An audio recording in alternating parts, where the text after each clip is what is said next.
បងប្អូនទាំងអស់គ្នាបាទថ្ងៃនេះជួបជាមួយខ្ញុំទៀតហើយបាទគឺដុតមន់ស្រែបន្លែស្រស់បាទគួរឆ្ងាញ់ទេបងប្អូនបាទតោះអញ្ចឹងយើងតាមដានទាំងអស់គ្នាបាទឥឡូវយើងចាប់ផ្ដើម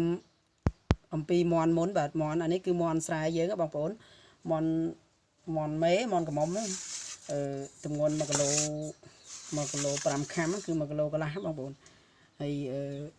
បន្តមកទៀតគឺយើងមានគ្រឿងផ្សំបាទគ្រឿងផ្សំរបស់វាហ្នឹងគឺមានមុនដំបូងគេគឺយើងប្រើប្រេងខ្យងជាមួយនឹងអំបិលស្ករហើយនឹងទឹកត្រីហើយរ៉ូឌីជាមួយនឹងសណ្តែកដីបាទសណ្តែកដីហើយទឹកស៊ីអ៊ីវនេះយើងប្រើយីហោនេះធម្មតាទេគឺទឹកស៊ីអ៊ីវភ្នំបន្នន់យើងនេះទេខេត្តបាត់ដំបងយើងបងប្អូនហើយនឹងមានដើមខ្ទឹមគល់ស្លឹកគ្រៃពេញប៉ោះម្ទេសស្លឹកក្រូចហើយនឹងក្រូចឆ្មាបាទក្រូចឆ្មាបាទនេះគឺគ្រឿងផ្សំរបស់វាបាទហើយអញ្ចឹងយើងចាប់ផ្ដើមធ្វើទាំងអស់គ្នាតែម្ដងបងប្អូនបាទឥឡូវយើងចាប់ផ្ដើមធ្វើមាន់យើងទៅគឺយើងឆូតវាឲ្យវាដើម្បីយើងប្រឡាក់គ្រឿងទៅឲ្យវាចូលក្នុងសាច់មាន់យើងណាបងប្អូននឹងឲ្យយើងវះវាអញ្ចឹងមកវះគ្រប់កន្លែងទៅកន្លែងណាសំខាន់ណាដូចថាកភ្លៅឬក៏ឆ្អឹងខ្នងកន្លែងសាច់ណានេះចឹងឲ្យវាធ្វើម៉េចដូចយើងប្រឡាក់ត្រីចឹងបងប្អូនប៉ុន្តែនេះយើងប្រឡាក់គ្រឿងវាទេយើងដាក់លាយគ្រឿងវាបញ្ចូលហើយបានយើងចាប់ដើមរៀបចំធ្វើការដុតវាតែម្ដងបាទតោះឥឡូវយើងដាក់គ្រឿងយើងបញ្ចូលមកយើងច្បល់បដ ாய் ប្រឡាក់យួរបដ ாய் បងប្អូននេះប្រេងខ្យងបាទចាក់ប្រេងខ្យងចូលហ្នឹងហើយប្រេងខ្យងយើងគីចូលមកបាទហ្នឹងហើយយើងចាក់ប៊ីចេងមកនេះប៊ីចេងចាក់ប៊ីចេងចូលតែម្ដងបាទអានេះគឺរ៉ូឌីម្សៅរ៉ូឌីយើងចាក់ចូលដែរមកយើងច្បល់វាលាបវាឲ្យជោគបងប្អូនមិនហៅថាប្រឡាក់ណាគឺយើងដាក់វាជោគតែម្ដងលាបវាឲ្យសព្វសាច់តែកាលណាមិនសព្វសាច់យើងញ៉ាំទៅវាអត់ចូលគ្រឿងទេមិនដូចយើងទឹកសឡយើងកូរជ្រោយវាទៅវាចូលបាទនេះយើងត្រូវការឲ្យច្បាច់វាច្បល់ញីញុកវាឲ្យជោគឲ្យសព្វគ្រប់កន្លែងទាំងអស់អាហ្នឹងបានរសជាតិវាស្មើគ្នាកុំឲ្យយើងដាក់អត់ស្មើតែពេលណាយើងញ៉ាំទៅយើងញ៉ាំកន្លែងក្បាលវាសាបដល់ពេលញ៉ាំកន្លែងកវាប្រៃអញ្ចឹងយើងដាក់ឲ្យស្មើបងប្អូនបាទនេះទឹកត្រីបាទហើយយើងចាក់ទឹកត្រីចូលតិចទៅហ្នឹងហើយយើងច្បល់មកបាទបាច់វាខ្លាំងបងប្អូនបាច់វាជោគហ្មងពលុញវាទុកវាមិនស្ទុះឲ្យបានដូចជា3នាទីឲ្យវាជ្រាបណាកុំឲ្យយើងយកទៅដាក់ឆ្នាំងភ្លាមបាទហើយនេះគឺទឹកស្អ៊ីវយើងបងប្អូនបាទដាក់1ស្លាបព្រាទៅដាក់2ស្លាបព្រាក៏បានដែរបងប្អូនខ្លាចវាអត់ប្រៃប៉ុន្តែនេះសំខាន់យើងមានទឹកជ្រលក់យើងមួយផ្សេងទៀតទេបើវាសាបតិចក៏មិនអីដែរយើងកុំដាក់ឲ្យប្រៃពេកខ្លាចលោកយើងជ្រលក់ទៅវាអត់កើតបាទអញ្ចឹងយើងច្បល់វាទៅមាន់យើងច្បាច់វាជោគហើយយើងផ្អាប់វាទុកបានរវាង3នាទីហើយឥឡូវយើងចាប់ដើមញាត់ស្លឹកក្រូចបាទស្លឹកក្រូចញាត់ចូលក្នុងពោះវាតែម្ដងប៉ុនញាត់ពីខាងគូតវាទៅស្លឹកក្រូចញាត់ឲ្យច្រើនតិចបងប្អូនបាទហ្នឹងស្លឹកក្រូចរួចហើយដាក់ស្លឹកគ្រៃក៏ដាក់ចូលគល់ក្រីបាទគល់ក្រីក៏ញុកចូលក្នុងនោះដែរបាទហ្នឹងហើយបាទញុកវាចូលអញ្ចឹងមកហើយចាំយើងធ្វើការដាក់រៀបចូលទៅក្នុងឆ្នាំងយើងដើម្បីដុតយកសម្រាប់តែម្ដងបាទញាត់អញ្ចឹងមកបងប្អូនហ្នឹងហើយបាទអូខេហើយអញ្ចឹងយើងចាប់តាមរៀបវាចូលក្នុងឆ្នាំងដុតតែម្ដងបាទធ្វើការដុតតែម្ដងបាទយើងចាប់ដើមរៀបឆ្នាំងយើងរៀបដើម្បីធ្វើការដុតអញ្ចឹងយើងរៀបគល់ស្លឹកគ្រៃទ្រាប់បាតវា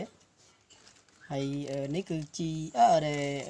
ស្ពៃបូកូបាទស្ពៃបូកូក៏យើងទ្រាប់វាដែរតែមានអ្នកខ្លះហ្នឹងគេអាចយកស្រយោងចេកឬក៏ដើមចេកតែម្ដងក៏បានដែរនៅលើចំណង់ចំណូលចិត្តរបស់បងប្អូនទេតែខ្ញុំសូមយកជីស្ពៃបូកូបាទស្ពៃបូកូអធិស្ឋានបាទរៀបចំរួចហើយយើងដាក់មាន់យើងចូលដាក់មាន់ពីលើមកហ្នឹងហើយដាក់មាន់ពីលើស្ពៃយើងដែលយើងរៀបចំមិញរួចហើយយើងចាក់ប្រេង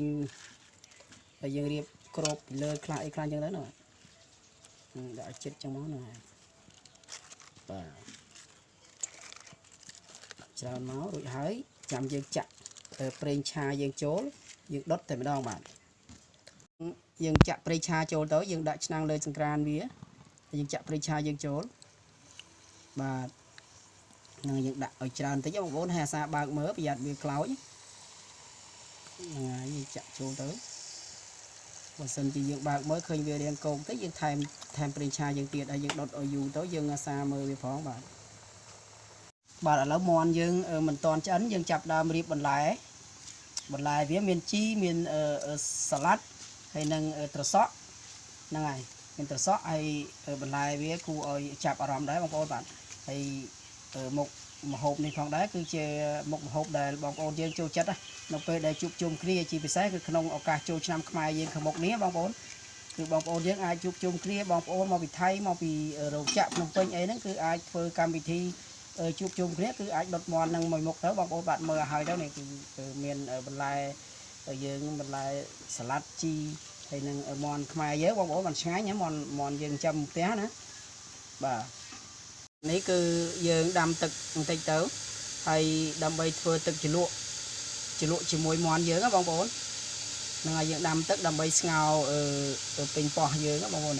យើងដាក់ពេញប៉ោះចូលទៅដើម្បីធ្វើទឹកជ្រលក់វាទឹកជ្រលក់យើងគឺយើងដាំទឹកស្ងោរពេញប៉ោះហ្នឹងវាពុះហើយឥឡូវយើងដាក់ស្ករចូលទៅហើយបន្ទាប់មកយើងដាក់ប៊ីចេងហ្នឹងហើយអំបិលបាទអញ្ចឹងយើងកូរវាទៅបងប្អូនបាទឥឡូវយើងហាន់ស្លឹកខ្ទឹមបន្តិចទៅដើម្បីដាក់ក្នុងទឹកជ្រលក់វាហើយយើងដាក់ម្ទេសបន្តិចទៅដែរទៅតែបងប្អូនចូលចិត្តច្រើនដាក់ច្រើនទៅបាទដាក់ច្រើនវាអត់ហឹលបាទចាក់សណ្តែកដីចូលទៅក្នុងចានហ្នឹងទៅបាទហើយយើងកូរវាតិចទៅបាទនេះគឺក្រូចឆ្មាបាទយើងដាក់ក្រូចឆ្មាដែរ